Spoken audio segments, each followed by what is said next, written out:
Assalamualaikum warahmatullahi wabarakatuh. Kami dari mahasiswa Politeknik Negeri Jakarta, jurusan Teknik Sipil, Program Studi Konstruksi Gedung.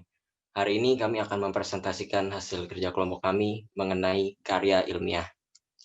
Adapun kami dari kelompok 1 yang beranggotakan pertama Dea Septiani, yang kedua ada Melinda Zelika Putri, ketiga saya sendiri Najib Haddad, dan yang terakhir itu Sarah Nara Iswari.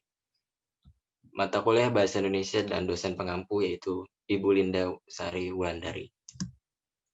Adapun topik pembahasan kami pada kali ini yang pertama meliputi definisi dari karya ilmiah, yang kedua jenis-jenisnya, manfaat dari penulisan karya ilmiah, karakteristik karya ilmiah, dan yang terakhir yaitu persyaratan dalam menulis karya ilmiah. Yang pertama definisi mengenai karangan atau karya ilmiah. Apa itu karangan ilmiah? Karangan ilmiah merupakan ilmu pengetahuan yang menyajikan fakta dan ditulis menurut metodologi penulisan yang baik dan benar. Kemudian ada jenis-jenis dari karya ilmiah. Yang pertama ada makalah. Makalah merupakan karya tulis ilmiah yang menyajikan permasalahan dan pembahasannya berdasarkan data di lapangan atau kepustakaan yang bersifat empiris dan objektif. Makalah sering ditulis untuk disajikan dalam kegiatan penelitian dan tidak untuk didiskusikan.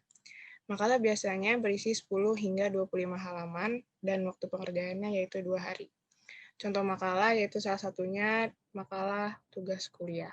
Adapun susunan dalam makalah, yaitu yang pertama ada judul, yang kedua ada pendahuluan yang berisi latar belakang, rumusan masalah, dan juga prosedur pemecahan masalah. Kemudian yang ketiga ada isi, untuk menjawab permasalahan yang ada di pendahuluan. Kemudian yang keempat ada kesimpulan yang berisi makna yang diberikan penulis terhadap hasil uraian pada isi. Kemudian yang kedua ada kertas kerja. Kertas kerja ini merupakan karya tulis ilmiah yang bersifat lebih mendalam daripada makalah dengan menyajikan data di lapangan atau kepustakaan yang bersifat empiris dan objektif. Kertas kerja ditulis untuk disajikan dalam seminar atau luka kerja. Kertas kerja biasanya berisi 10 hingga 20 halaman. Contoh kertas kerja adalah kertas kerja seminar. Terus susunan yang ada dalam kertas kerja yaitu judul, nama penulis, instansi atau alamat, kemudian yang kedua ada abstrak, yang ketiga pendahuluan, keempat bagian inti, kelima penutup, dan yang keenam daftar pustaka. Kemudian yang ketiga ada laporan praktik kerja. Laporan praktik kerja merupakan karya tulis ilmiah yang memaparkan data hasil temuan di lapangan atau instansi perusahaan tempat kita bekerja. Jenis karya ilmiah ini merupakan karya ilmiah yang untuk jenjang diploma 3. Laporan praktik kerja biasanya berisi 50 hingga 100 halaman, serta waktu pengerjaannya yaitu 3 bulan. Contoh laporan praktik kerja adalah laporan praktik kerja lapangan. Adapun susunan dalam laporan praktik kerja yaitu yang pertama, bagian awal laporan yaitu halaman judul, kemudian masuk bab 1 ada pendahuluan yang berisi latar belakang, tujuan, manfaat, waktu dan tempat pelaksanaan, serta ruang lingkup. Kemudian bab 2 ada gambaran umum dari perusahaan. Kemudian bab 3 ada kajian teori. Kemudian bab 4 ada pelaksanaan praktek kerja industri. Yang kelima ada kesimpulan dan saran. Kemudian yang keempat ada skripsi. Skripsi merupakan karya tulis ilmiah yang mengemukakan pendapat penulis berdasarkan pendapat orang lain. Skripsi ditulis untuk meraih gelar sarjana atau S1 di atas 100 halaman dengan rata-rata waktu pengerjaan antara 2 hingga 3 bulan. Metode dalam skripsi itu ada langsung atau observasi dan kedua tidak langsung atau studi kepustakaan. Contoh skripsi adalah skripsi tugas akhir untuk melengkapi gelar sarjana atau S1. Susunan dalam skripsi yaitu yang pertama ada pendahuluan, berisi latar belakang, rumusan masalah, tujuan penelitian, dan manfaat penelitian. Kemudian yang kedua ada tinjauan pustaka. Yang ketiga metodologi. Yang keempat pembahasan. Kemudian yang kelima penutup. Kemudian yang kelima ada tesis. Tesis merupakan karya tulis ilmiah yang mengungkapkan pengetahuan baru dengan melakukan pengujian terhadap suatu hipotesis. Tesis bersifat lebih mendalam dari skripsi. Tesis ditulis untuk meraih gelar magister. Tesis biasanya berisi di atas 100 halaman dan waktu pengerjaannya yaitu 3 bulan. Untuk susunan dalam tesis kurang lebih sama dengan skripsi. Kemudian yang keenam, ada disertasi. Disertasi merupakan karya tulis ilmiah yang mengemukakan teori atau dalil baru yang dapat dibuktikan berdasarkan fakta secara empiris dan objektif. Disertasi ditulis untuk meraih gelar doktor.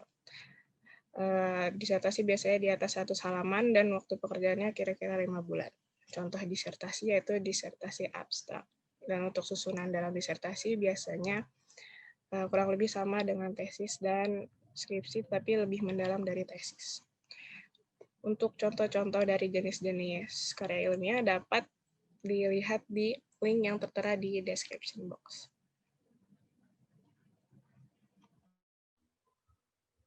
Manfaat dalam penyusunan karya ilmiah. Poin pertama, melatih untuk mengembangkan keterampilan membaca yang efektif. Poin kedua, melatih untuk menggabungkan hasil bacaan dari berbagai sumber. Poin ketiga, mengenalkan dengan kegiatan perpustakaan. Dan poin keempat,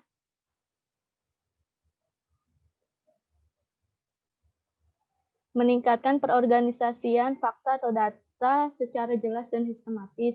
Poin kelima, memperoleh kepuasan intelektual. Poin keenam, memperluas cakrawala ilmu pengetahuan. Selanjutnya ada karakteristik dari karya ilmiah.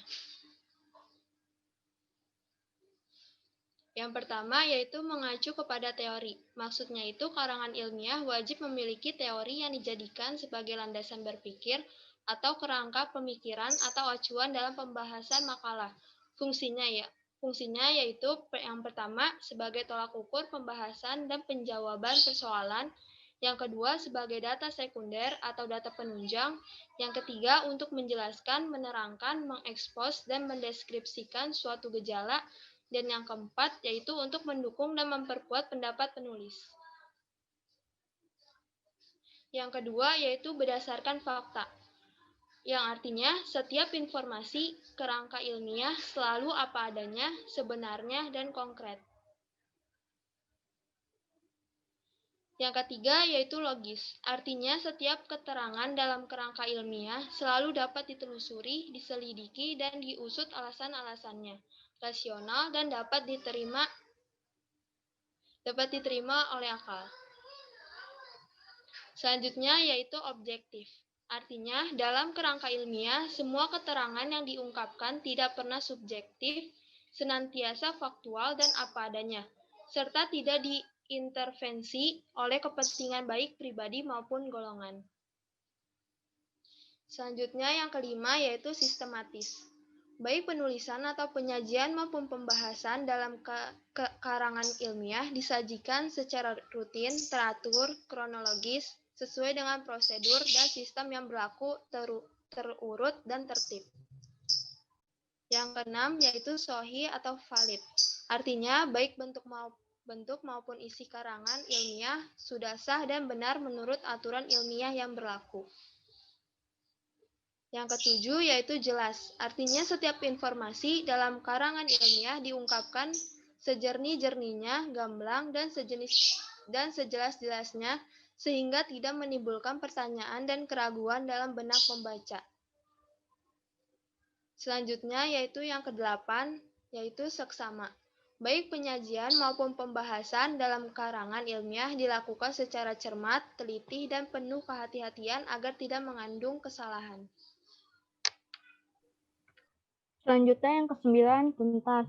Pembahasan dalam karangan ilmiah harus sampai ke akar-akarnya.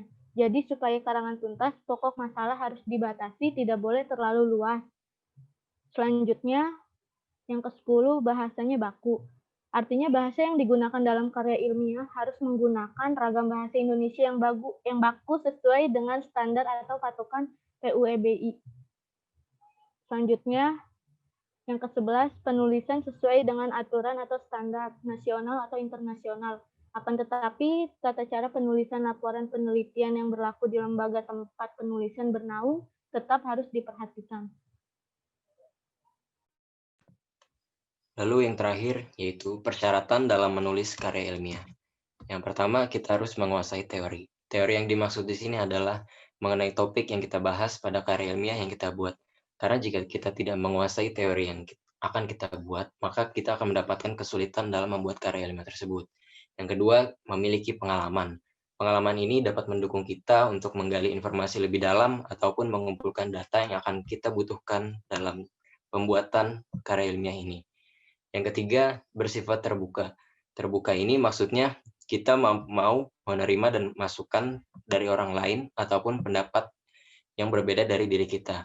Dan jika karya ilmiah kita bersifat terbuka, maka karya ilmiah kita dapat diubah jika terdapat pendapat orang lain yang lebih benar. Yang keempat ada bersifat objektif, seperti yang kita ketahui bahwa karya ilmiah dibuat berdasarkan fakta atau keadaan yang sebenarnya. Maka kita sendiri pun harus bersifat objektif dan tidak melebih-lebihkan data yang kita masukkan ke dalam karya ilmiah ini. Dan yang terakhir yaitu memiliki kemampuan dalam berbahasa. Kita harus menulis karya ilmiah dalam bahasa yang baik, seperti yang sudah dijelaskan oleh rekan saya tadi. Karakteristik karya ilmiah yaitu menggunakan bahasa yang baku atau berdasarkan standar WEBI. Jadi kita sebagai penyusun karya ilmiah juga harus memiliki kemampuan berbahasa yang baik agar tidak terjadi kesalahan dalam penulisan. Oke, mungkin sekian yang dapat saya dan kelompok saya sampaikan. Kami dari kelompok 1 pamit undur diri. Kurang lebihnya kami mohon maaf. Terima kasih. Wassalamualaikum warahmatullahi wabarakatuh.